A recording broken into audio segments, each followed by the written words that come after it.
क्या हो गया? कुछ नहीं।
राधा स्वामी दयाल की दया, राधा स्वामी सहाय, राधा स्वामी।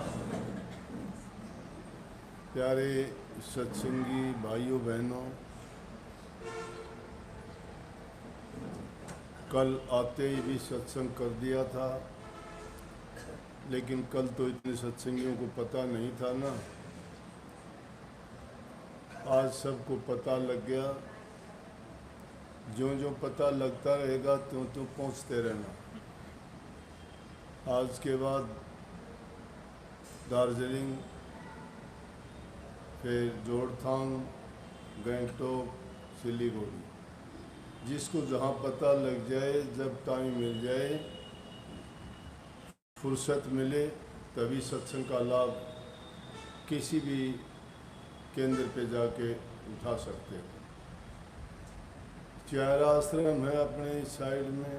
धुलाबाड़ी का पहला आश्रम, जोड़थांग का दूसरा, गंगटोक सिक्किम का तीसरा, सिलीगुड़ी का है ही केंद्र।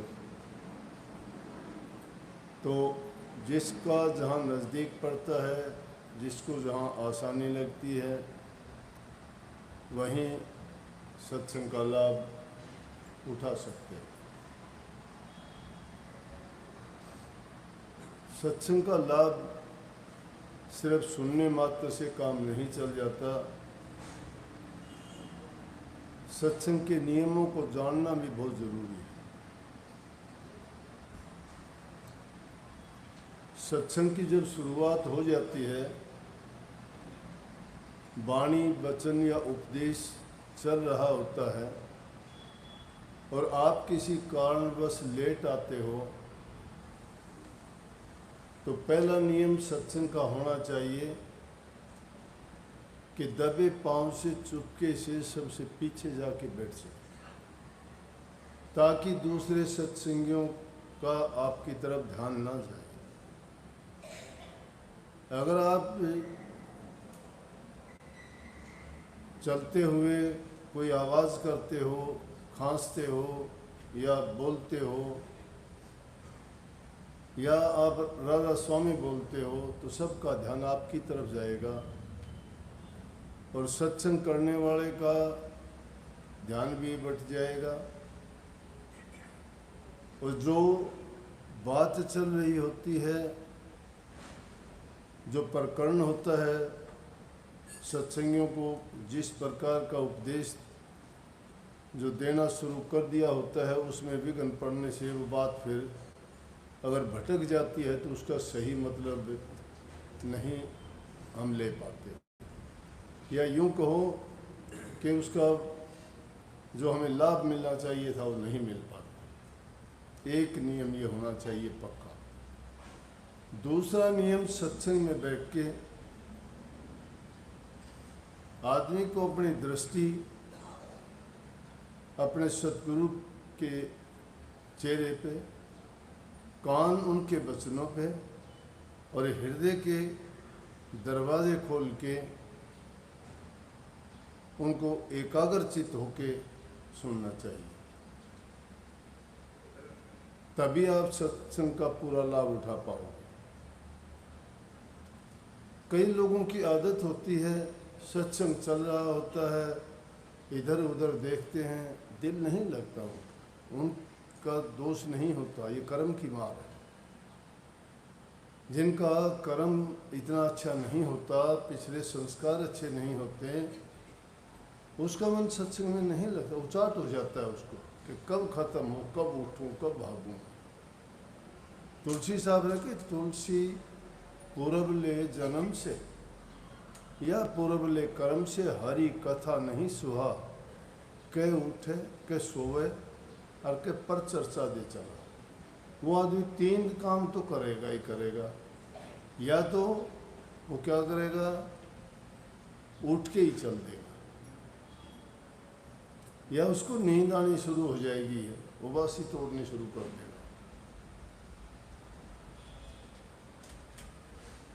या कोई दूसरी आहिस्ता से किसी को कहेगा ये बात देखना वो क्या करता है, मतलब सत्संग की तरफ उसका ध्यान नहीं होगा। ये उसके पिछले जन्म के संस्कार, उसके कर्मों का फल है। इसलिए ख्याल रखना चाहिए कि सत्संग सुनते वक्त हमारा चित्त भंग ना हो, एकाग्रचित होके सत्संग सुनना अगर प्रारंभ कर दोगे तो नाम भक्ति या ध्यान की अवस्था में जाते वक्त आपको इतना लाभ मिलेगा उस चीज़ का कि थोड़े से प्रयास से ही आपकी समाधि लग जाएगी, क्योंकि आपने एकाग्र करना सीख लिया है।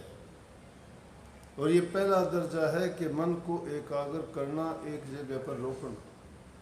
मन का भी खराब है, ये घूमता रहता है, इसको आदत नहीं है बनने की, एक जगह रुकने की। तीसरी चीज, इसकी दिलचस्पी नहीं है उन चीज़ों में। संतों ने कहा हरि रस ऐसा रहे जिसके पिए से अमर हो जाए। नाम का रस तो ऐसा है कि जिसको पीने से आदमी अमर हो जाता है, लेकिन अमर उस अमीर रस की जिसको चाह होती है वो उस अमीर रस को पहचानता है। देखने से तो देखा देखी कभी किसी को रंग नहीं चढ़ता भक्ति का।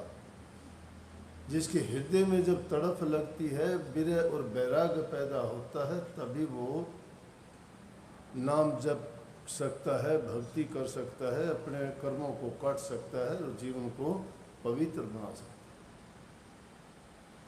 जब तक सत्संग में ये तरीके नहीं अपनाता है तब तक वो वंचित रह जाता है सत्संग के लाभ से।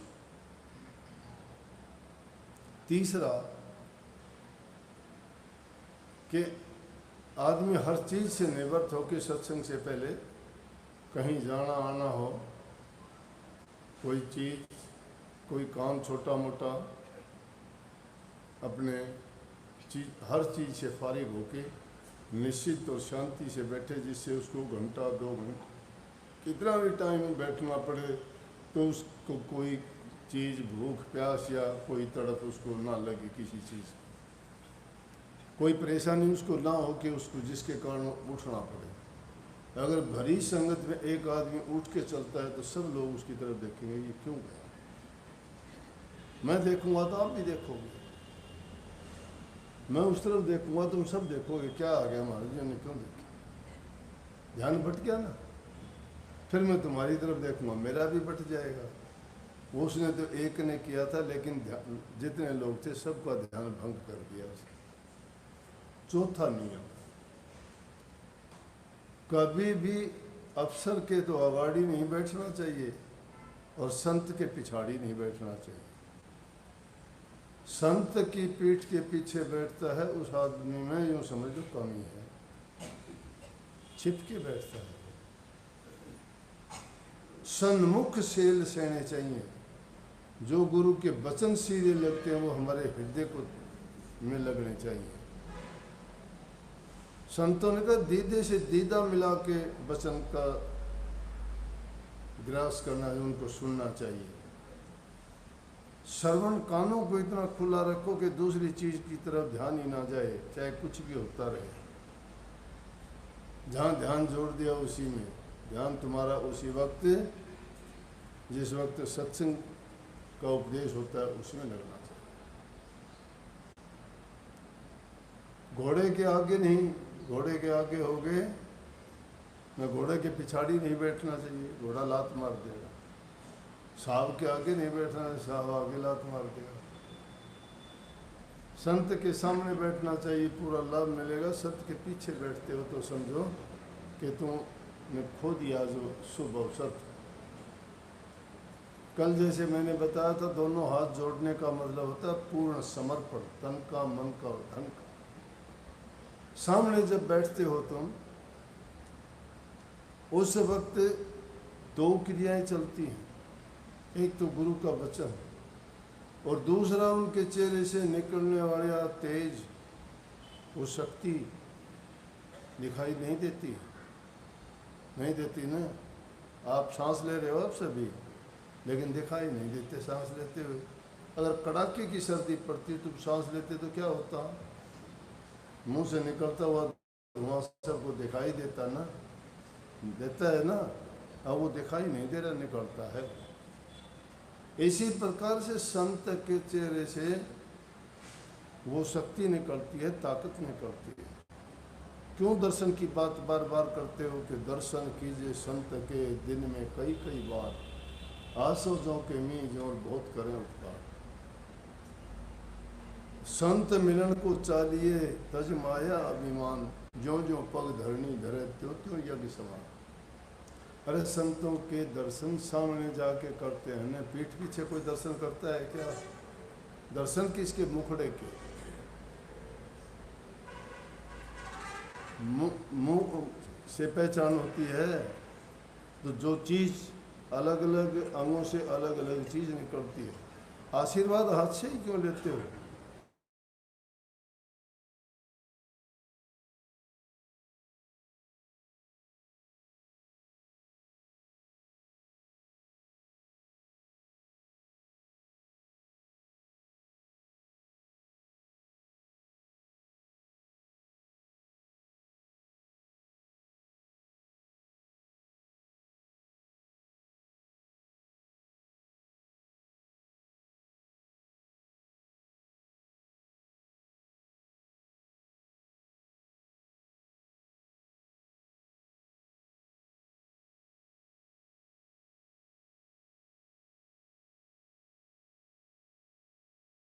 मिलती है।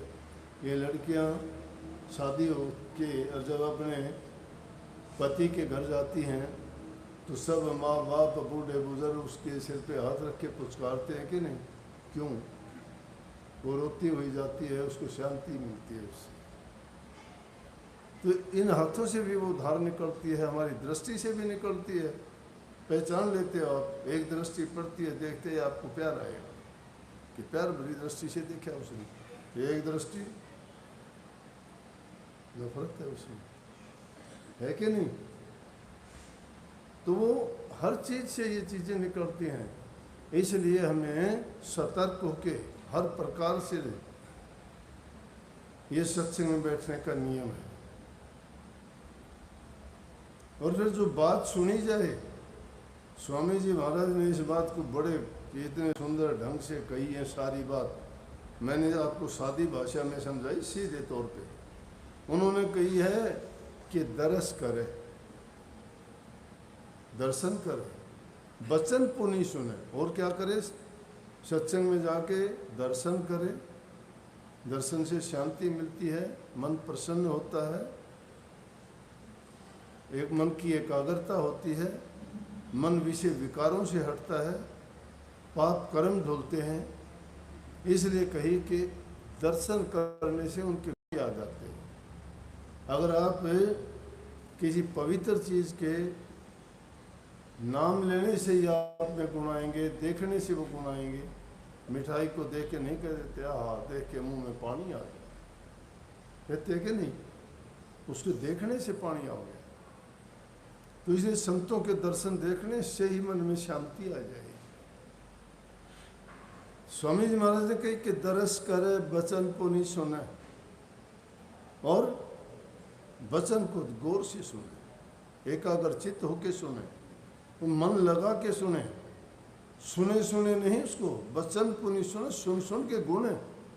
यह नहीं कि जो मैंने बात बता दी, सुन दिया, एक कान से सुनी दूसरे से निकाल दी, कल को याद ही नहीं क्या कहा था, क्या सुना था, क्या सत्संग में बताया गया था, क्या लाभ मिला।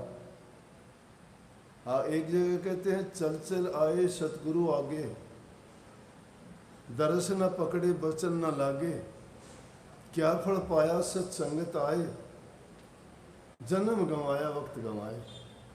कि भाई चल चल के आगे, कितनी दूर से आए, किराया भाड़ा दे के आए, आपकी मेहनत लगी, कोई पैदल चल के आया, कितनी तैयारी करी कि सत्संग में जाना है, मैं ये काम कर लूँ वो कर लूँ।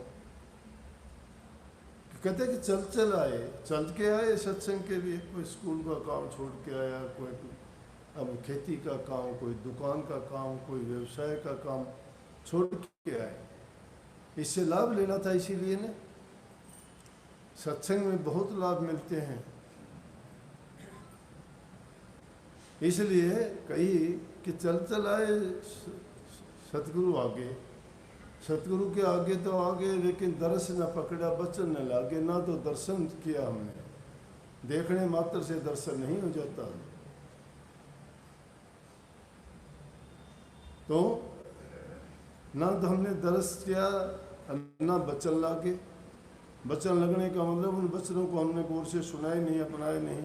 तो कहते हैं कि उस सत्संग में जाने से आपको क्या फ़ायदा हुआ? आपने तो जन्म खो ही खो दिया, समय गंवाया, बेकार गंवाया, मेहनत आपकी बेकार चली गई। लेकिन दूसरी जगह जो कही ना कि दरस करे बचन पुनि सुनो, सुन सुन के गुण है। उन बचनों को सुन के गुण है। संतों की वचन में ताकत होती है। संत जो वचन करते हैं उसको आजमा के देखा करो, जीवन में लागू करके देखो। कही है संत वचन पलटे नहीं, पलट जाए ब्रह्मंड, रवि का तेज घटे नहीं, चाहे जुड़ आए घमंड। संत वचन पलटा नहीं है, हर काल में सत्य होता है, नहीं पलटता वो मिथ्या वचन नहीं कहते। मिथ्या वचन वो लोग कहते हैं जिनका स्वार्थ होता है, जिनका लालच होता है, जिनका कोई पक्ष होता है। संत निर्लेप निष्पक्ष होते हैं, वो दयावान होते हैं, वो सर्वजन हिताय सर्वजन सुखाय की बात करते हैं, जिसमें सबका हित हो, सबका सुख हो। इसलिए उनके वचन को ये ऐसे ना सोचो कि उन्होंने कह दिया, वो सत्य होगा वचन। वक्त आएगा तब पता लगेगा। फिर वक्त जब गुजर जाए फिर आदमी कहता रहो कि मेरे को कहा तो था, महाराज जी ने, गुरु जी ने ये बताया था, लेकिन मैंने गौर नहीं किया, मेरा कर्म माड़ा था। कर्म माड़ा नहीं था, तुम्हारी लापरवाही थी, तुम्हारी मस्ती थी। वो ऐसी बेपरवाही नहीं करनी चाहिए, ऐसी बेअदबी भी नहीं करनी चाहिए। संत और महापुरुषों के पास जाके आदमी को हर प्रकार से सम्मानपूर्वक तरीके से बंदगी करे, उनका आशीर्वाद प्राप्त करे, उनसे प्यार दया की भीख मांगे। कोई दुनिया की ताकत नहीं कि उनको कोई चीज़ छू जाए, लेकिन इंसान अपना खुद बिगाड़ ले तो उसका क्या करेगा? कबीर साहब कहे कि मारी थी लागी नहीं बंक नाड़ में फूक, गुरु बेचारा क्या करे जब चेले में ही चूक। अरे गुरु ने तो सब कुछ किया था, लेकिन चेले में ही चूक हो तो गुरु बेचारा क्या करेगा? गुरु ने तो ऐसी फूक मारी थी कि तेरा सब कुछ बेड़ा पार हो जाता, सब पापों से मुक्ति मिल जाती, इस जन्म मरण की डोर कट जाती, इस काल और माया की जेड़ से छुटकारा हो जाता। ये रोज रोज का मरना जीना और दुख कष्ट भोगना, इनका अंत हो जाता। लेकिन हम उस बात को नहीं समझ पाए। इंसान का चोला इसीलिए मिला है, और इस जन्म में अगर हम ऐसा नहीं कर पाए तो फिर ये मौका नहीं मिलने का, दोबारा ऐसा अवसर नहीं आता। तो उन वचनों को ऐसे सुन सुन के गुण ले। कैसे? ये शिक्षा आप पशुओं से ले सकते हो। गाय भैंस भेड़ बकरी जाती हैं जंगल में, पूरा दिन घास चरती है, चरती रहती है, चरती रहती है, चरती रहती है, आराम नहीं करती वो। लेकिन जब उनको आराम करने का टाइम मिलता है या शाम को घर आते हैं तो फिर आराम से बैठ के पेट में से जो खाया हुआ भरा हुआ था उसको निकाल निकाल के जुगाड़ी करते हैं। उसको जुगाड़ी करके उसको पूरे को हजम कर लेते हैं, और उसमें सार जो शक्ति ताकत उसमें गुण है वो सारा का सारा उसके शरीर को मिलता है, शक्ति देता है, ताकत देता है। इसी प्रकार से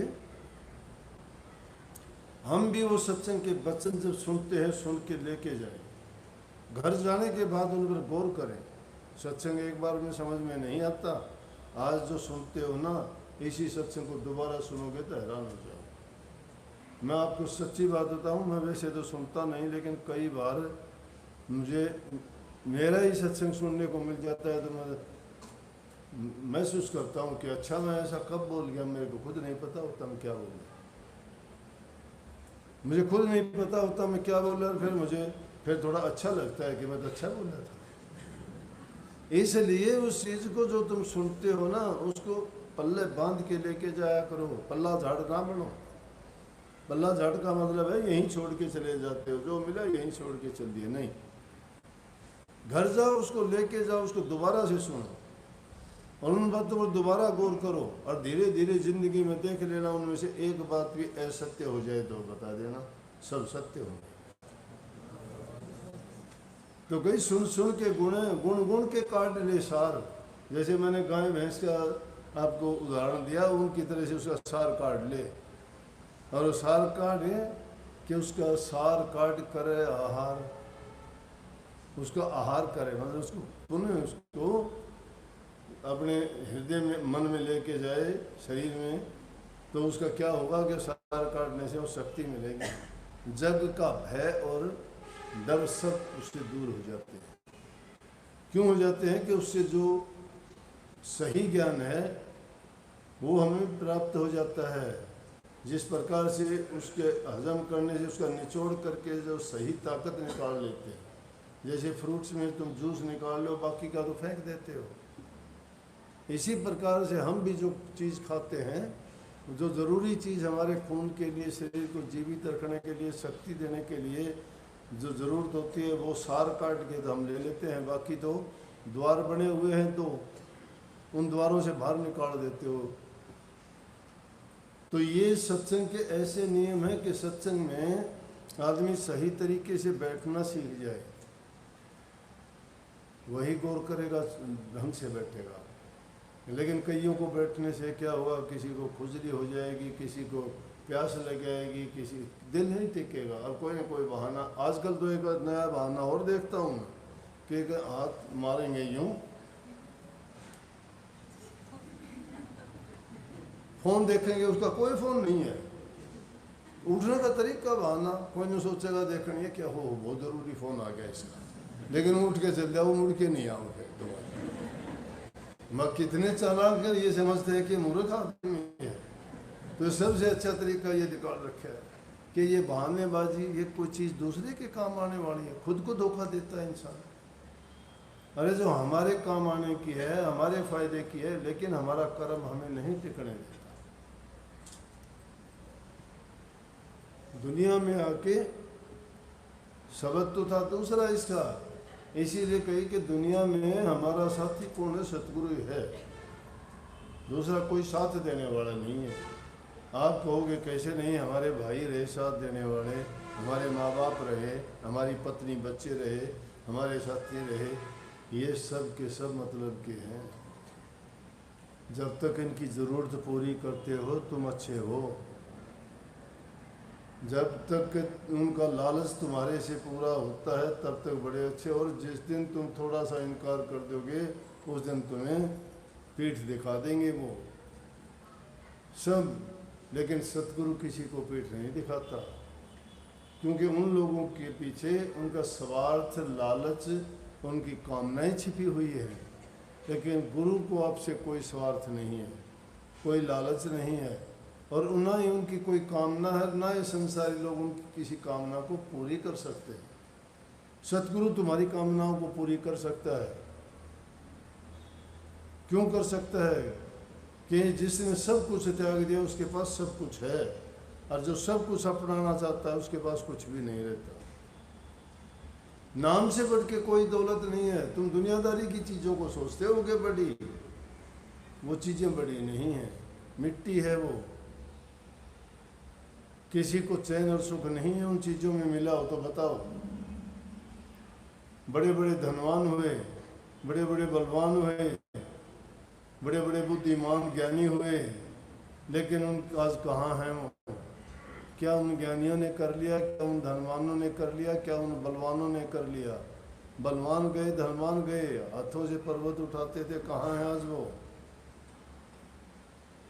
तलवार की नोक पे जो उन लोगों को नचाते थे, हाथियों को आकाश में फेंक देते थे, कहाँ हैं आज वो? नहीं है वो। लेकिन जो गरीब संत जिनके तन पर कपड़ा नहीं था, मालिक की जिन्होंने भक्ति करी, उनके नाम आज भी अमर है। आज भी उनके नाम लेके हम जो है अपने पाप कर्मों को धो लेना चाहते हैं। उनकी मूर्तियां बना के, उनकी तस्वीरें बना के, उनको अपने घरों में सजा के, और चाहते हैं कि हमारे सारे काम सिद्ध हो जाएं और वो हमारे सारे कार्य करें। क्यों कि वो करने लायक थे। वो जब देह रूप में थे तब भी करते थे, विदेह रूप अब गायब हैं तो भी करते हैं, क्योंकि उनके सिद्धांत, नियम और उनके दिए उपदेश कभी मिथ्या नहीं होते। वो सर्वदा अंग संग हमारे साथ रहते हैं। अब दुनियादारी की तो ऐसी चीज़ें हैं, इनको तो ये तो आदमी को कुएं में डाल देते हैं। कुएं में डाल देना का मतलब समझते हो ना, कि ख़त्म कहानी, कुएं में गिर जाए कोई आदमी तो क्या बचेगा उसमें। किस तरह से एक कोई छोटी सी उम्र में था बच्चा, पहले हमारे ये पुराने हमारे देश में ये होता था, पहला बच्चा होता था तो महात्माओं को चढ़ा देते थे कि ये महात्मा को चढ़ा दिया हमने, ये गुरु के पास ही रहेगा, उसका शिष्य बनेगा। तो इस गुरुकुल होते थे, जंगलों में होते थे। गुरु सब प्रकार की शिक्षा उनको वहीं देते थे। आज की तरह आजकल तो लाखों गुरु हैं एक आदमी के। कोई संगीत सिखाता है, कोई पढ़ना लिखाता सिखाता है, कोई डांस सिखाता है, कोई कपड़े सीने सिखाता है, कोई बाल काटने सिखाता है, कोई खाना बनाना सिखाता है। ये गुरु हैं। लेकिन सतगुरु एक होता है, ये बताऊं, जो सत्य का ज्ञान देता है, भक्ति का ज्ञान देता है, मालिक से मिलने का तरीका बताता है, सतगुरु है। गुरु तो अनेकों हो जाएंगे आदमी के, हमारे भी हैं, आपके भी हैं, बहुत गुरु हैं, क्योंकि हमने ये चीज़ें सीखी हैं किसी न किसी से। लेकिन उस ज़माने में जो गुरु होता था ना, वो तो गुरु शस्त्र विद्या भी वही, अक्षर विद्या भी वही, ज्योतिष भी वही, वैद्य और डॉक्टर हकीम की भी वही काम करता था। सब प्रकार की शिक्षा, जितने भी काम, सब्जी बनाना, रोटी बनाना, कपड़े सीना, जो भी काम थे सब गुरु ही सिखाता था उसको। तो छोटी उम्र में जो समाज से दूर हो जाए उसको क्या पता समाज में क्या होता है। जंगलों में, बीच जंगल के उनके आश्रम होते थे। गुरु की आज्ञा के बिना वो कदम भी बाहर नहीं रखते थे। और जब गुरु से शिक्षा पूर्ण हो जाती थी तो गुरु को दक्षिणा देके फिर वहाँ से वो बाहर निकलते थे और फिर दुनियादारी का धीरे धीरे उनको ज्ञान होता था दुनिया क्या है। तो एक छोटी उम्र में गुरु की भेंट चढ़ा दिया, जवान हो गया। एक दिन जा रहा था रास्ते में तो सामने से बारात आ गई। बारात आ गई तो साथ में आदमी थे। बोला भाई ये क्या है? बोला महात्मा जी आपको नहीं पता, ये बारात है। क्योंकि बड़े ढोल धमाके बज रहे, नाच गाने हो रहे, नए कपड़े पहन रखे, सब सजे धजे हुए, खुशी खुशी।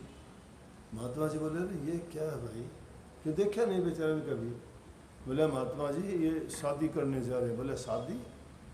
बोले हाँ शादी। इसने बोला क्या होता है? बोले शादी ये होती है जी, वो लड़का है, इसकी लड़की के साथ शादी होगी। अच्छा फिर भाई? फिर बोला जी दोनों इकट्ठे रहेंगे, उनको बच्चे होंगे। अच्छा फिर नूरा बड़े हो जाएंगे, घर गृहस्थी में तो ये होता है, ऐसा चलता है। सुनी बात उसने, वही बात दिमाग में आ गई।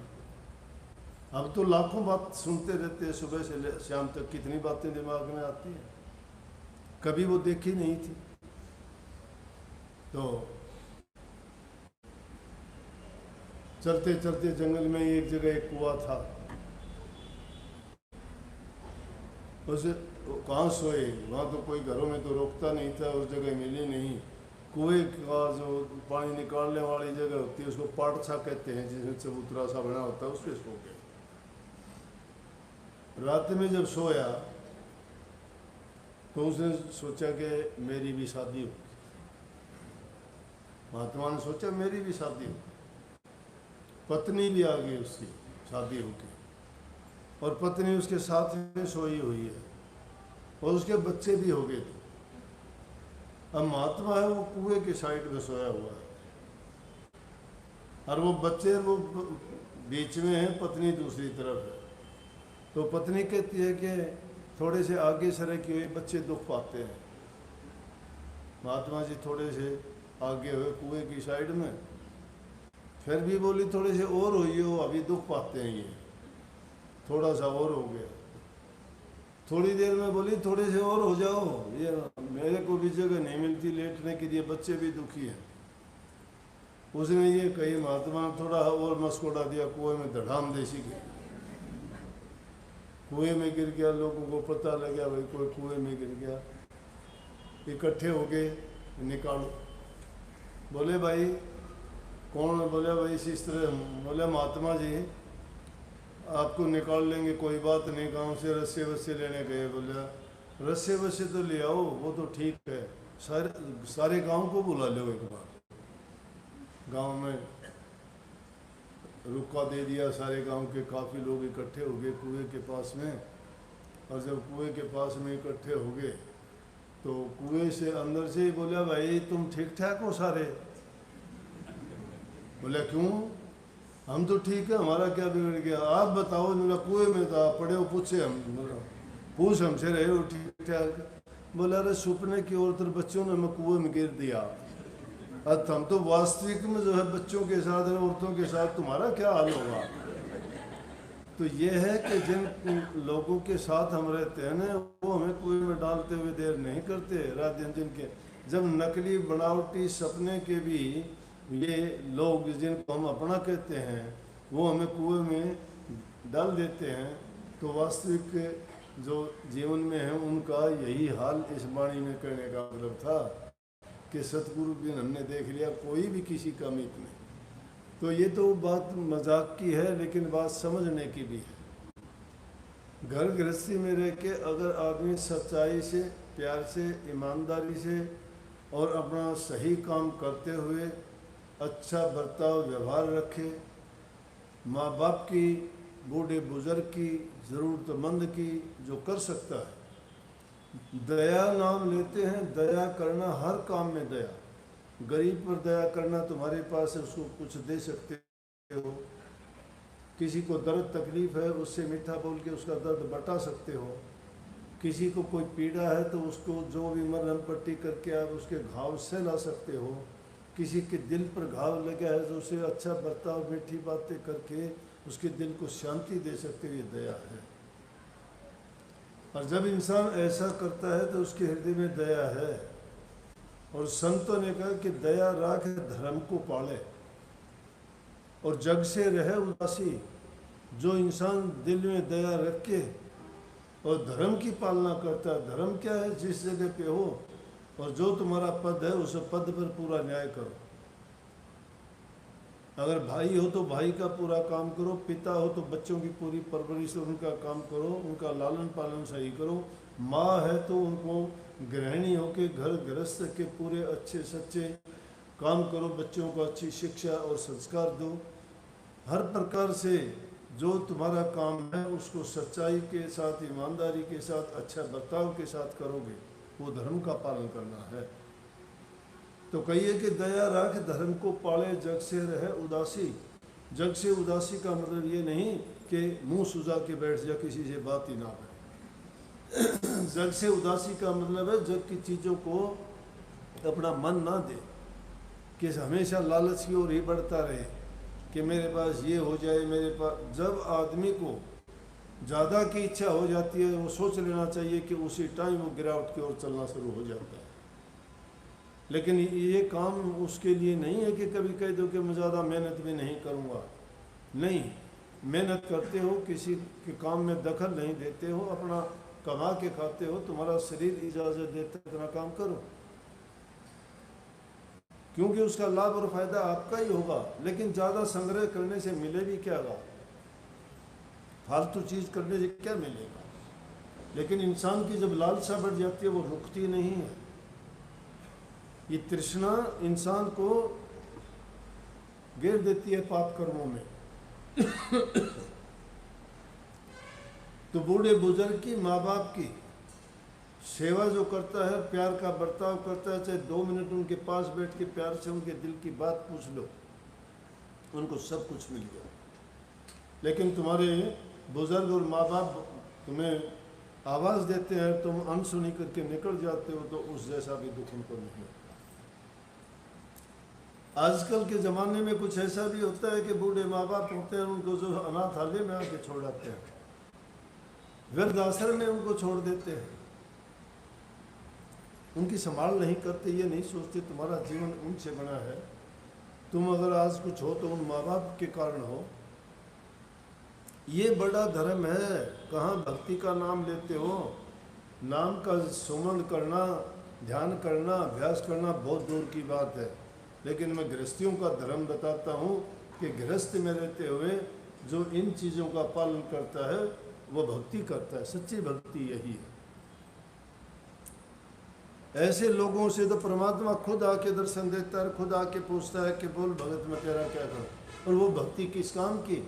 नाम ले लिया, पूजा पाठ करते हो, मंदिर मस्जिद गुरुद्वारों में जाके तुम दिखावा करते हो, लेकिन घरों में तुम्हारे सास माँ बाप भूखे बैठे हैं, उनका तुम हाल चाल भी नहीं पूछते हो। कोई धर्म नहीं है, कोई भक्ति नहीं है, कोई पूजा पाठ नहीं है, कोई व्रत नहीं है, तुम तीर्थों पे टक्कर मारते फिरते हो, क्या मिलेगा वहाँ पे?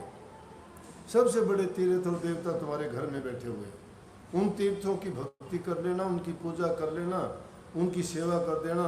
मैं कहता हूँ तुम्हें कभी भी कोई दुख हो जाए मेरे पास आके दोष देना मुझे, और तो मैं क्या करूँगा, माफ़ी मांग लूँगा आपसे कि हाँ भाई मैंने गलत कह दिया। लेकिन कोई भी शास्त्र, कोई भी धर्म अगर इन चीज़ों को इनकार करता हो तो मुझे बताओ कि मैं गलत या मिथ्या कहता हूँ। अगर नहीं कहता तो इन बातों को आप अपनाओ, आपका जीवन सफल होगा, पक्का होगा। पूरे जीवन में सुखी रहोगे, शांति मिलेगी, और हर प्रकार से मालिक तुम्हारे पास है, वो दूर नहीं जाता। जिसके हृदय में सच्चाई है, जिसके हृदय में सच्चाई है, उसी के हृदय में प्रभु बैठे हुए हैं। जो सच्चाई नहीं है वहाँ कोसों दूर है उससे। तो जाके हृदय साथ है, वहाँ के हृदय आप। जिसके हृदय में सच्चाई है उसी के हृदय में प्रभु का वास है। सबको बहुत बहुत आशीर्वाद। राधा स्वामी। अभी थोड़ी देर में आज पौने घंटे या घंटे तक यहाँ से निकलेंगे हम दार्जिलिंग के लिए। जो जाना चाहो तो हमें कोई दिक्कत नहीं है, कोई जाना चाहे नहीं तो हम किसी को मना नहीं करते, लेकिन भागा दौड़ रहा करियो।